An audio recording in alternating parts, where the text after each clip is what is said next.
Okay, ladies and gentlemen, welcome to another edition of the Global Reality. I'm your host, Josh Reeves.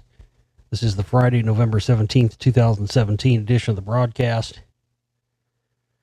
And thank you very much. Hope everybody out there is doing well. Wanted to pop on shortly here and do a quick show for you and give you some updates on stuff and talk about some various things and whatnot. So glad you could be here for the broadcast.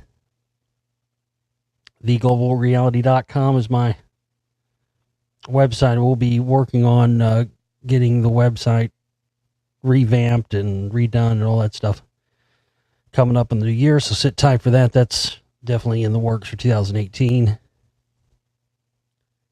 And lots of other stuff as well. My newest audiobook is now completed. I told you about that. You may remember me talking about that on a recent broadcast. If not, that's what I've been working on for the past three weeks or so.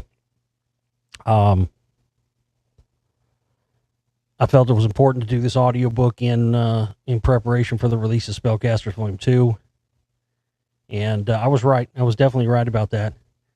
I like to keep these things under wraps until they're done and out, so it's a surprise. And so, in case you don't know, and judging by how few we've sold so far, I imagine a lot of you don't know, but some of you have, and some of you have gotten it already, but not very many. So, yeah, it's out right now. It's in the download shop. You can go and buy it right now. It's Josh Reed's The Covert War Against Rock by Alex Constantine. This book was published in like 2001, so it was an interesting read. It was very interesting, and was really just perfect. You know, that people ask me all the time why I don't do more of these, because there's an abundance of books that are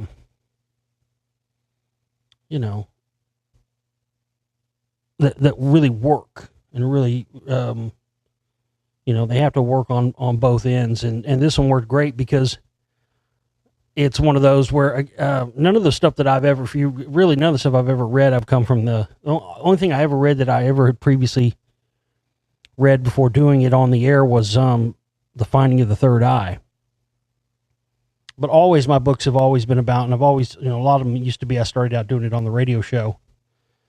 And my style hasn't changed in doing it. I do it relaxed, and I do it like I'm doing a radio show. It's not a professional audio narration or anything like that. It's just me reading it and giving you my take on it. It's nothing more. And I haven't changed anyway. I've been doing these things now for almost 10 years, and I haven't changed one iota in 9 years, because I did my first one in 2008. So, that's just my style, take it or leave it. But anyway, this one turned out great, and it's about 13 hours long. Right at 13 hours. I think it's like 12 hours, 54 minutes. So, I mean, technically 13 hours, but, there's some very, sought after explanations and revelations of things that tie into my already established work that I've done on these subjects. But then there's also a lot of me, as per usual, pointing out the disinfo, or pointing out the, somebody trying to push the narrative a different way or something. Anyway, there's a lot of that. Somebody pointed out, one of our listeners pointed out that I don't remember this, and I don't remember doing this. I'm not doubting it's true. Seems vaguely, maybe I remember a little bit, but I can't remember. Somebody said that on a show, it had to have been in the last year, because I only found out about Free Zone Scientology, which I talk about in Spellcasters 1.5 film, which is out right now as well. If you've seen Volume 1 and haven't seen 1.5, again, that's not just leftover junk and whatnot. It's its own little mini film in and of itself, updated info and stuff, and stuff that I didn't know at the time of making Volume 1 that we now know, and so that's in there.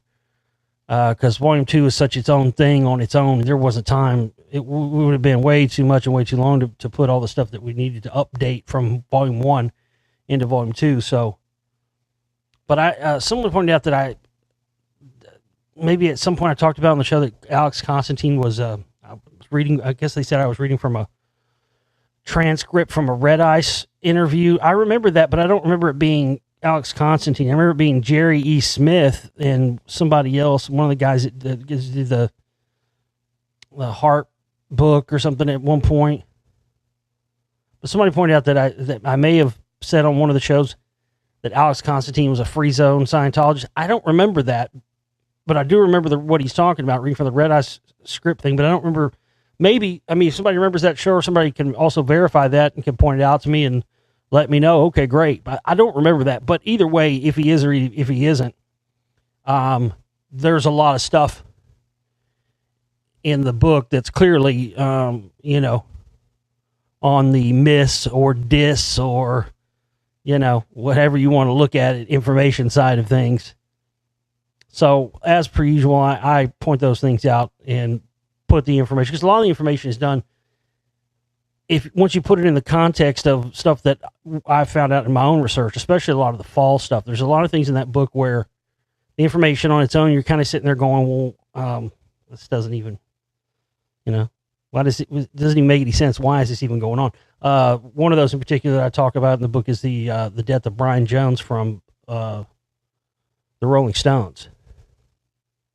Because, of course, Constantine doesn't mention anything about the fall McCartney stuff or anything like that at all in this book. Yet a lot of the stuff in the book, a lot of the different chapters and a lot of the information directly relates to the fall stuff in such a way it almost gives you the feeling that maybe he was covering up some of the fall stuff, because there's just too much stuff in there that from my own research and stuff that I'm going to have in Spellcasters 2 directly, 100% directly, in a huge, significant way to the Paul McCartney stuff. And, without that context and tying that together, the information kind of seems like a bunch of disjointed stuff. But I think you'll find when you listen to it that I've done a pretty good job at stringing all of the stuff together with everything else I've already presented in my work here, both with the Spellcasters 1 and 1.5 and stuff that's coming in 2. So, but definitely, man, you definitely want to get a copy of this, especially if you've enjoyed my other audiobooks or you plan on seeing Spellcasters 2. There's a lot of stuff in here. There's a few, I'm trying to remember, there's a couple of big, I don't want to give too much away, but at the same time, I do want to talk about this stuff. There's a few really big revelations, and especially, there's probably the biggest one. I won't give it away at all. Other than to say, the biggest one of the book deals with stuff we've talked about, especially this year and even before this year. But, a lot of these cases with the suspicious musician deaths of suicide.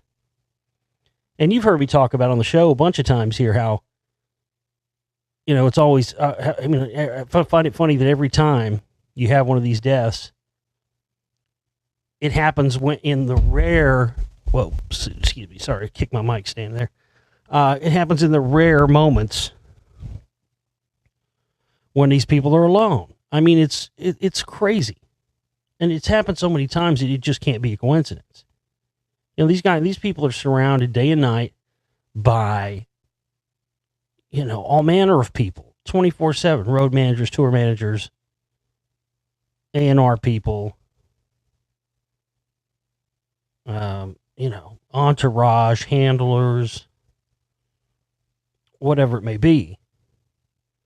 But yet every time one of these guys who's seemingly, has everything in the world to live for, and who nobody has,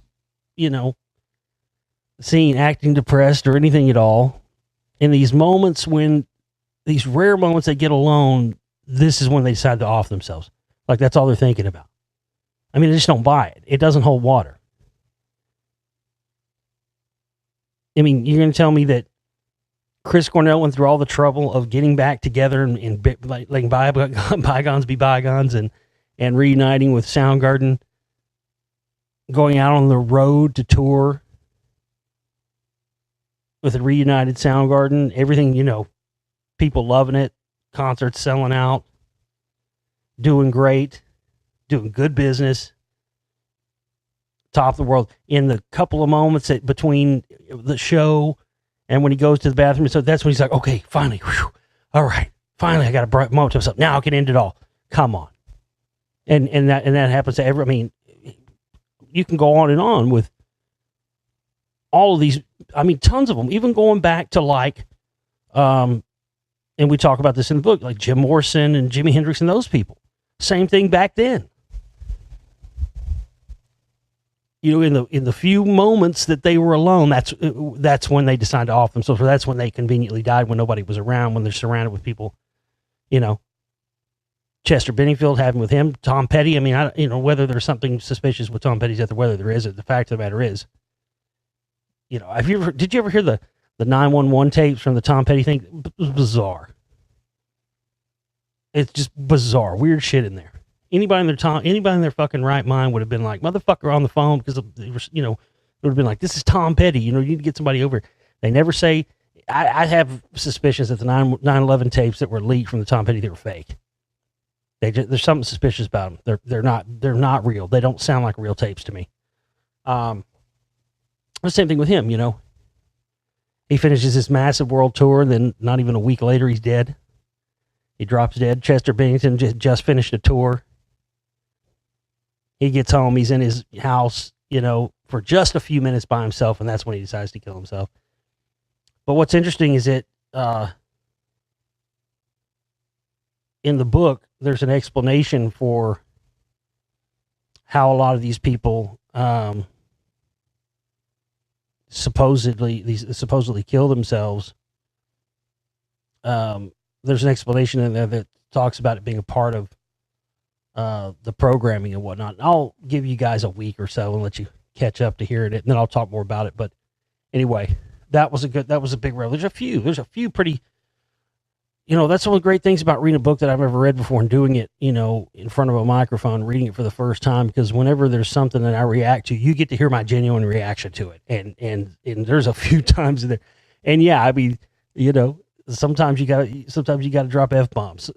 You know, when you hear me get freaking out about something like that, when I'm finding it and I start cussing, that's just natural. That's me freaking out. You know, that's a natural reaction to it.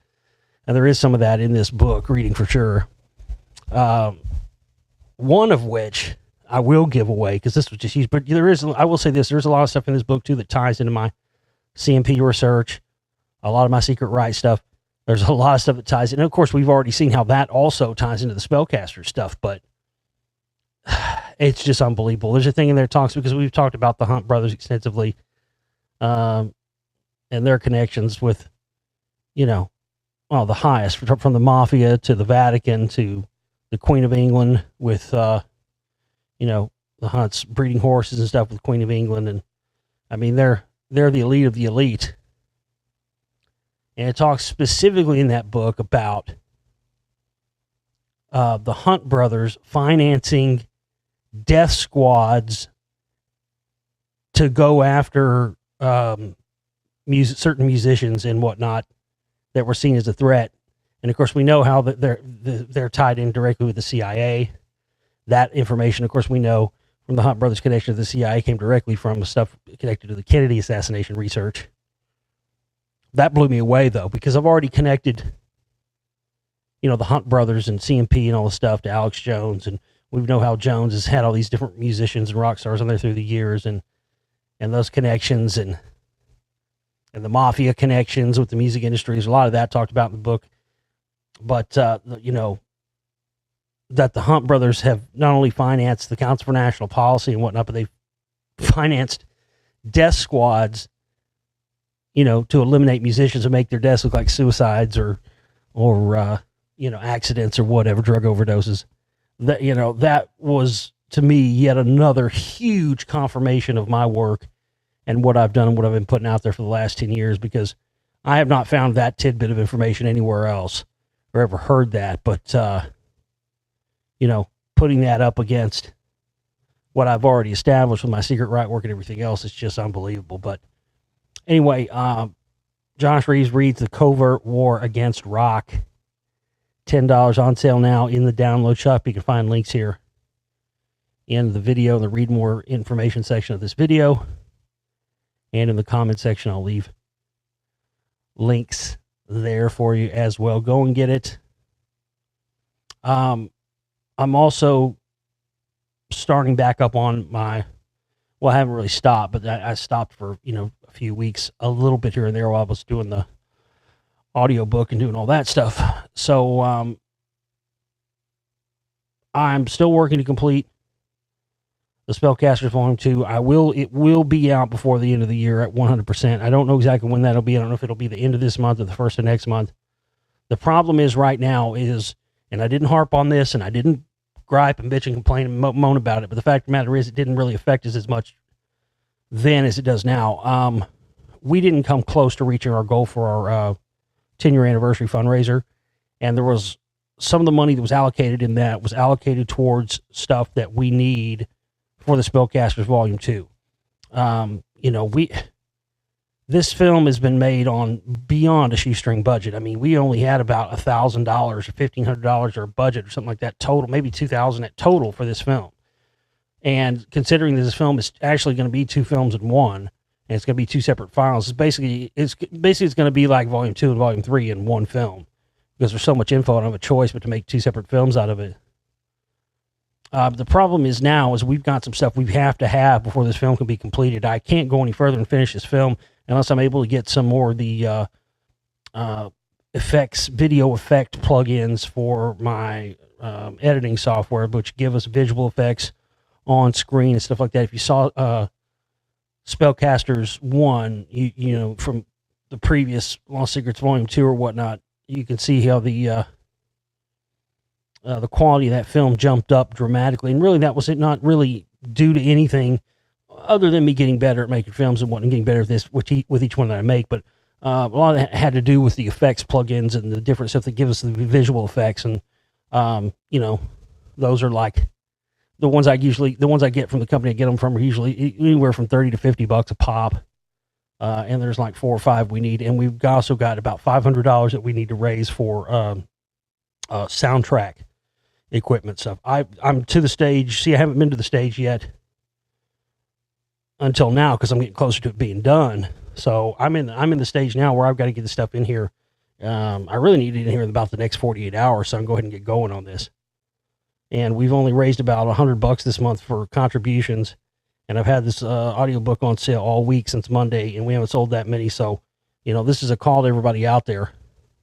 Go and get yourself a download of this audiobook. You won't regret it. It's got a lot of great information and tons of stuff in there that's going to be key. You're going to be glad. There's a lot of stuff in this audiobook you're going to be glad that you listened to once you see Spellcasters 2. Maybe if you listen to it now, maybe you won't understand it or get it as much. But once you listen to the audiobook and then you see the film, then you're going to go, oh, man, I'm so glad I listened to that audiobook. Really, you are, because there's tidbits and there's stuff in there that ties in. And, as I've said, there's only so much you can cover in every film. I've got to be selective about the stuff there's no way, in no way, shape, or form, in any stretch of the imagination can I get every single piece of information that I have on this subject in this film. There's no way. It's just an absolute insane pipe dream to think that that's even possible. But I still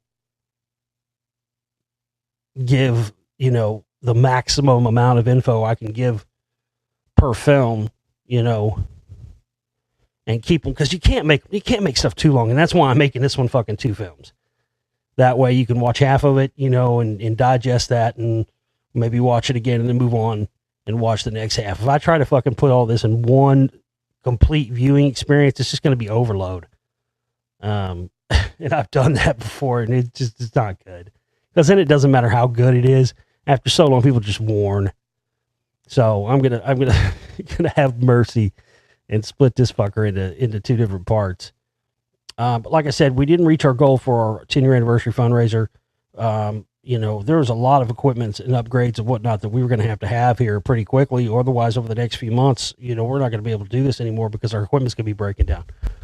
But some of that stuff in there, I was hoping to get so we can have it to use, for the next 10 years, hopefully, and also in the movies and soundtracks and stuff for this. But I'm up to the point now where I've got to have this ASAP. So, I will have a nice prize pack lined up for the person. If we have one person that donates the 500 that we need, you'll definitely get a nice special surprise prize pack from me that'll have some stuff in there.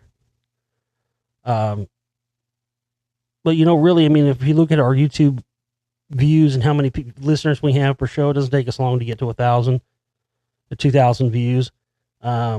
Boy, wouldn't it be something if 500 of those people ever bought a copy of my movie? That's what I don't get. I don't understand how we could have that many listeners. It must just be because a lot of those must be spooks and NSA, and it really, because it just doesn't make sense that we can put out a new show and have almost 2,000 views within a short period of time, a week or so. But if I put out a new film and put out a new show simultaneously, we won't sell 500 copies of a film. If we have 2,000 views on an audio on a show, we won't sell 100, but if we had 50 people out there listening to this broadcast that went and donated $10, or 50 people that went and bought the download of the new audiobook for $10, well, we'd be there at our 500 for the piece of gear we need. So, and again, this is the first show I've done to update. I did make a little video to announce that the audiobook was out, but every time I make a video, it's weird. I went back and looked at every time I make a video to announce, I can make a show and put a show out and get a certain amount of views. But if I put a video out of something saying that, hey, just a short little video saying, hey, this is on sale, here's, my film is out or my audiobook's out here. It's like, it gets no views whatsoever. Almost like it's suppressed. And it can't be just that people are just ignoring that or something, because I mean, this has been happening for years. I go back and check the views, and every time I put out, and then going back to even Lost Secrets films, I put out a little sneak preview, got hundreds of thousands of views. But then when I put out the next video, hey, now that this movie that you saw the sneak preview on is on sale, then it gets no views.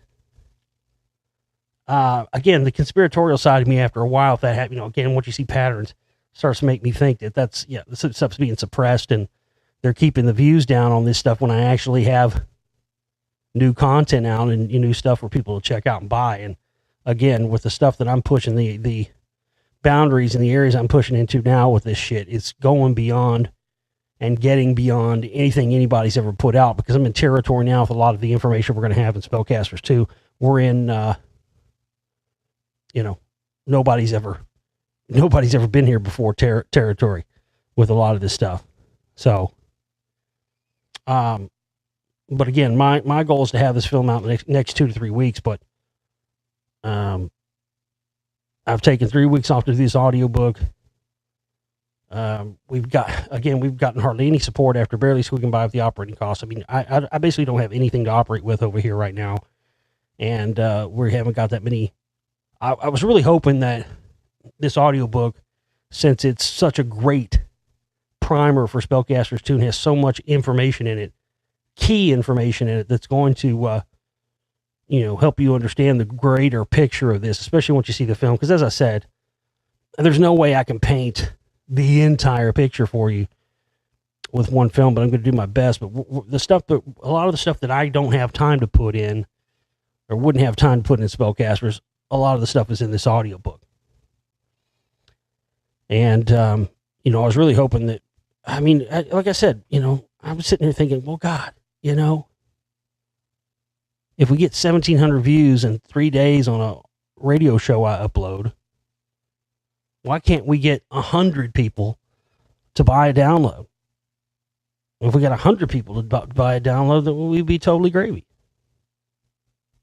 So, hopefully, we'll see what happens. But,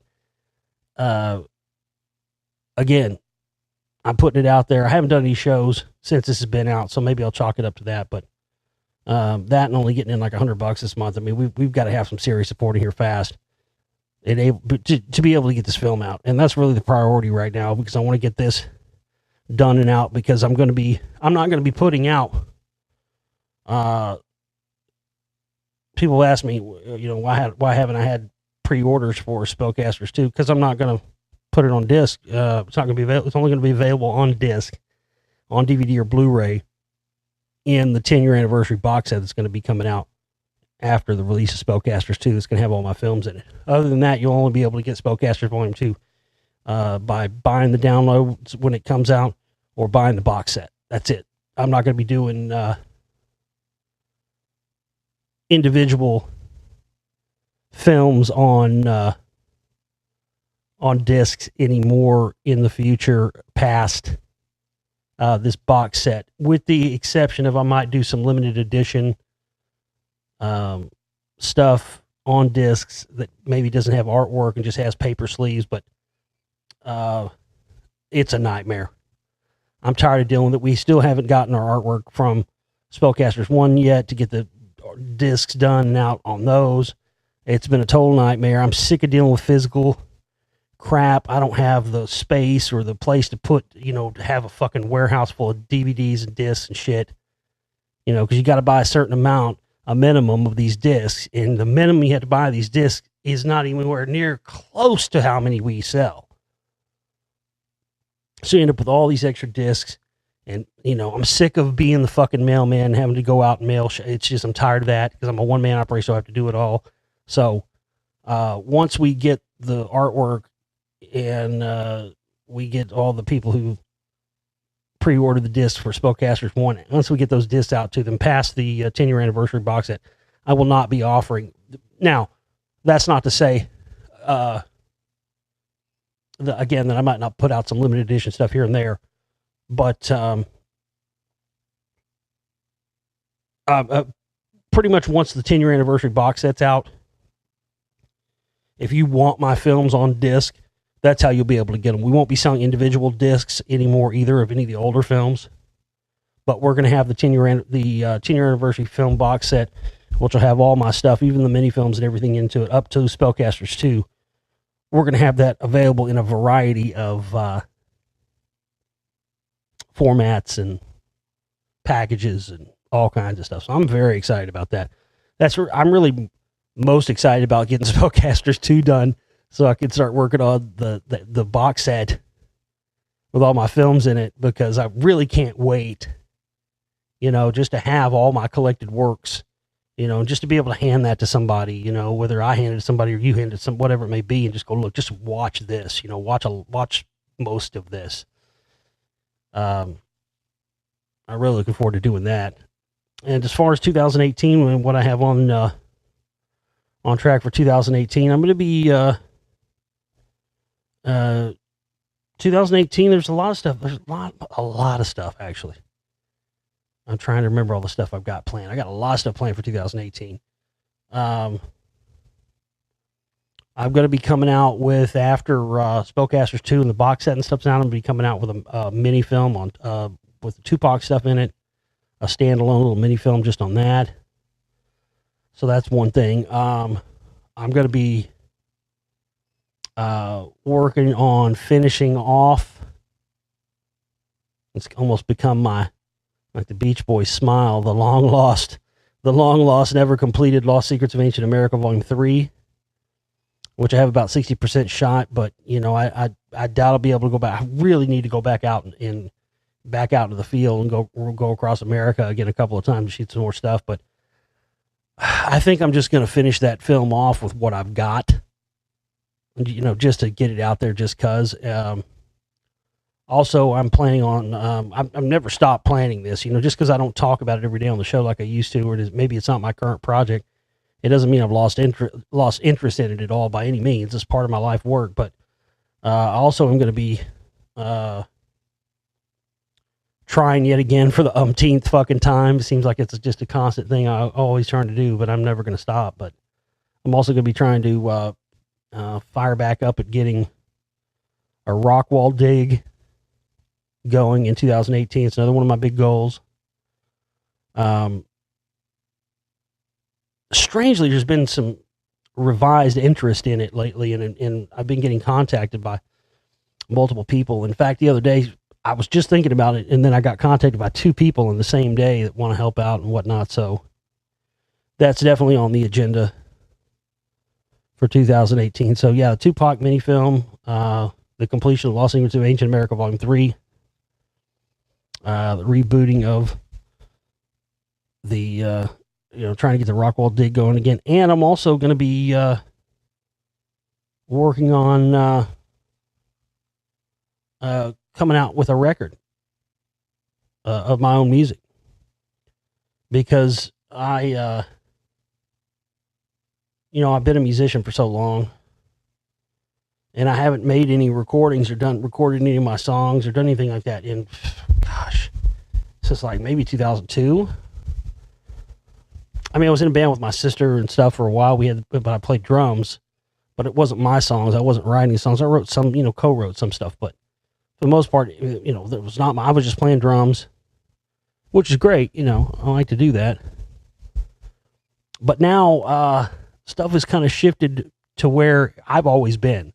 I've always been an analog. I still use digital, but I always been an analog fan. I loved analog synthesizers. I love analog recording and vinyl and stuff like that. Well, now that shit's all come back. It's all popular again. So now, whereas a few years ago, or 5-10 years ago, 15 years ago, if you want to put your shit out on a vinyl record, it's expensive, because once digital came in, all the presses went away. Well, now, all that stuff's coming back again. So yeah, one of the things I've always wanted to do is make a record of my own songs, just like I do with the films, where I do everything, play all the instruments, because I play every instrument. I play drums, I play guitar, I play bass, I play keyboards. So that's another goal of mine, 2018. I'm going to record a record and put out a record, put it out on vinyl and, stuff like that. I'm not going to go out and play gigs and do live gigs or anything. Although that is another thing I've thought about maybe doing at some point, because people have always asked me all the time, oh, are you going to, you ever going to go out and do a tour and do live shows on the tour? And just, I'm not going to go out and go tour, schlep all across the country and go sit in front of 5 or 10 people. And honestly, with the, amount of people that I have, that's about what it would be. But I might at some point, if I had one idea that I thought one would be the best way to do it, would do it, I don't know. I do want to do that at some point, but it's not on the agenda anytime soon. But it is something that could happen, as far as like, if I put a band together with my music or something. But I'm just not interested in playing live or anything. I'm not really interested in being in a band and going out and playing live. I'm more interested in, just finally recording. I've got some great songs. I've got some songs I've written years ago that were never really properly recorded, and were kind of recorded on, home gear, but not very well. And, and I've got some newer stuff. Now, I'm just telling you what I'm planning on doing. That really doesn't have anything to do with, if you're going to be listening to my stuff and expecting me to hear me talk about conspiracies and sing song about conspiracy, that's not me, Jack. Sorry. That thing has, it's hard for people to wrap their minds around, but I'm about more than just this research and this work. You understand what I mean? So, there are a lot of people that can write those kind of lyrics. My sister's great at it. She can write great lyrics with true stuff in it. I can't. It's just not my bag. I just write standard stuff people relate with. But anyway, yeah, that's the plan. And I'm hoping to get that going. But there's always stuff, and there's always other films, other stuff I've got brewing. That's certainly not all the things I have planned, but that's just a little taste. But the biggest thing with the whole Rockwall thing is getting LiDAR done. It's going to be so pricey to get that done, but the thing about it is, it's almost better than having a dig. Because if we can get some LiDAR done over that whole, because usually LiDAR does small locations. It's expensive to get it done. They do it from aerial, like drones or helicopters or airplanes and stuff. And usually they do like one small, area for like a construction site or something. We're talking about doing a fucking 20-mile diameter area. So you can imagine, if you take the price of whatever it would be just to do one small like a construction area, then multiply that cost by a 20-mile diameter. You understand? And then, then you have to have the technicians and everybody who can actually put that data together. But what it would give us, LiDAR gives you the ability to see underground. Go look up what they found at the Angkor Wat ancient site in Cambodia. Go look what they found. Go type Angkor Wat LiDAR in a search engine, and they found they found a totally separate, buried city that was once a part of it, Angkor Wat, that nobody even knew was there. I mean, it's unbelievable. So if we had LiDAR scans done in the area of Rockwall, we could see for the first time. It would be completely groundbreaking because no one will have done this. We could see a complete 3D image of everything under the buildings, under the structures, everything under the ground, which means we could see a 3D image of the entire wall. That's almost better than having a dig because you could see the entire freaking thing. But once we had that, I mean, that would be stellar. Even just that would be amazing. But having that data would then give us the ability to pinpoint a proper location spot. Because the biggest people all the time ask me, well, are you going to get a rock wall dig going? Are you this, that, and the other? Blah, blah, blah. It's not up to me, man, and it's not that easy. If it was that easy, it would have already been done. I mean, it's a fucking money hole, and you have to be willing to have people that are willing to understand and recognize that it's a money hole. No matter how much money you throw at it, you could still throw more at it, and still not get much done. I mean, I probably sunk $50,000 or $60,000 into the rock wall stuff and didn't even break a shred of ground. Because the thing about it is, you have to finally not only find a spot that has some of the wall on it, you either have to purchase or lease the property it's on, and then do it completely undercover so you don't get detected by the local yokels.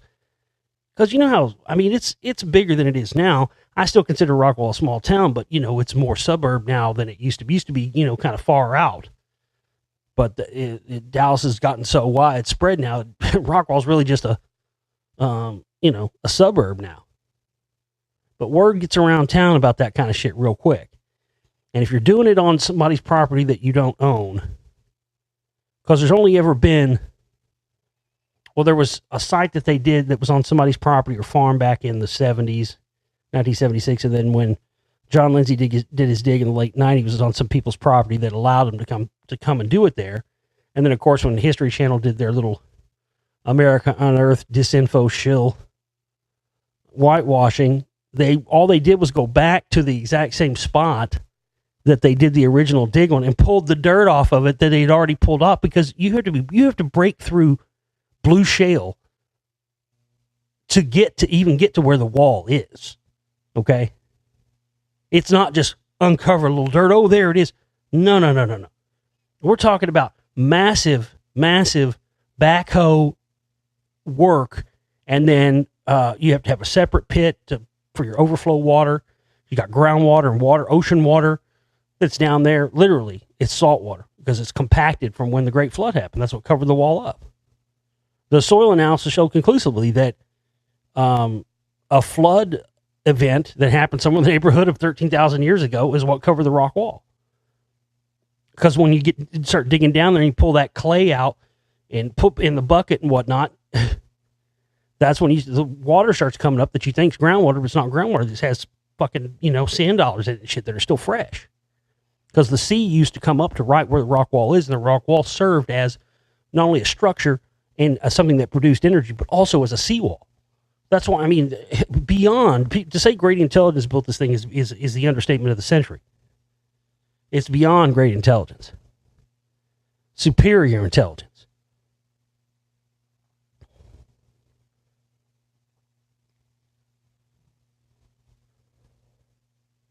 And since that area is getting populated more and more, eventually there's not going to be any space out there where there's going to be anything open to where a dig can be done.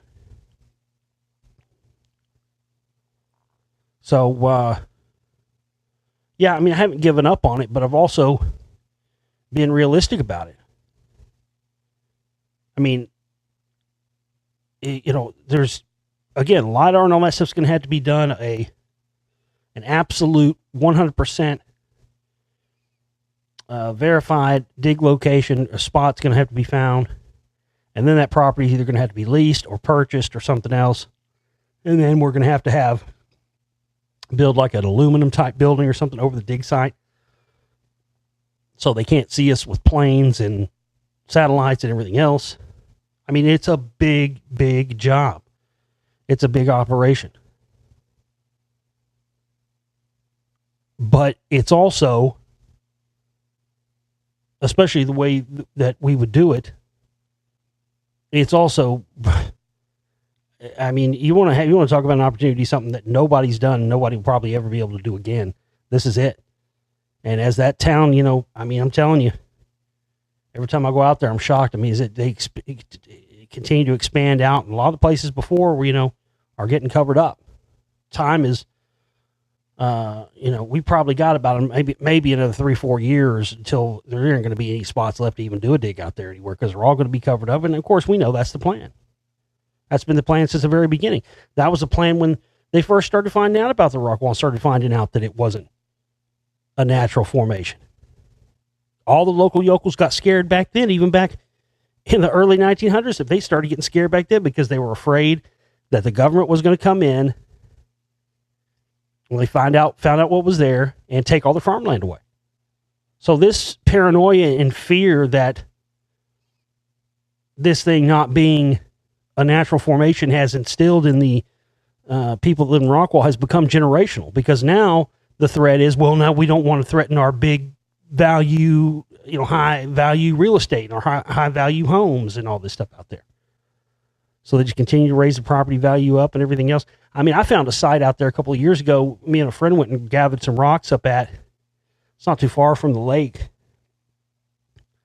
And it was, I think it's zone commercial or something like that. I think they wanted like $800,000 to $1 million for it. And it had, not only did it have part of the rock wall, it had a giant mound on it. I mean, I'm sitting here going, I want to come out here with it's right in town too, but it's kind of on a little back street, kind of hidden away behind some restaurants. So you don't really know where it's at, but it was for sale for $800, $1 million, something like that. I mean, I'm like, you're never going to find anybody that's going to want to buy this thing for $800, $1 million and fence it off and start digging on it. It's not going to happen. It's going to be covered up by, an Outback Steakhouse before then.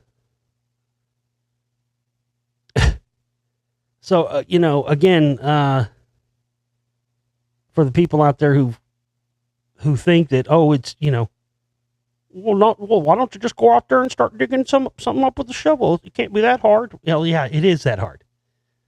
But again, without 100% precise locations of this stuff, where we can get somewhere where we can totally close it off and not tell anybody what's going on, you're on private. The thing about it is, if you're in tech, this is Texas. You can do anything you want on your own private property. That's a fact. But as soon as people say, well, why don't you there's got to be somebody out there that, no, there's not. And the thing of it is, you don't want it. What are you going to do? You're just going to go, you put an ad in the paper. You're going to put it on a paper and say, oh, I'm looking for people that might have rock wall on their land so we can dig on it. As soon as you do that, they find out you're having to dig. It doesn't matter what you do after that, because then the jig's up. They already know what's going on. You don't want to alert these people that anything like that is happening. So, putting an ad in the paper, going door to door and knocking on people's house and going, hey, you got some rock on your land. Can we have a archaeological dig on your land, Bubba? I mean, it's just stupid. But literally, I've had people email me saying, why don't you go and do that? Well, why don't you go and do that? And then you let me know how it goes, because I already know how it's going to go. So, again, those are the factors. Accurate mapping, accurate location data from, presumably from LiDAR. You can't do it with ground penetrating radar. It won't go down that far. And not only that, ground penetrating radar is only going to give you a small little section, and it's only going to give you top layer stuff. It's too far down for ground penetrating. It's got to be LiDAR. It can't be anything else. There isn't any other technology we have currently besides LiDAR that can do the job we need to do here. So, yeah, again, if you fall into the category of somebody that can either purchase or lease a piece of land and it has some rock wall on it, then you're what we need. If you can fund all this LiDAR stuff, you're what we need. Because, past that, we can handle everything else. I had a guy a couple of years ago. I've still got his contact in my email. I'm sure he would still be down with it if I emailed him and told him it was on. But I had a guy who was going to donate his entire construction company to the project, and people to run the machines and all that stuff. You don't understand, and people who are excavators who know how to excavate stuff, you don't understand how much of a huge lift off the burden of the cost that is.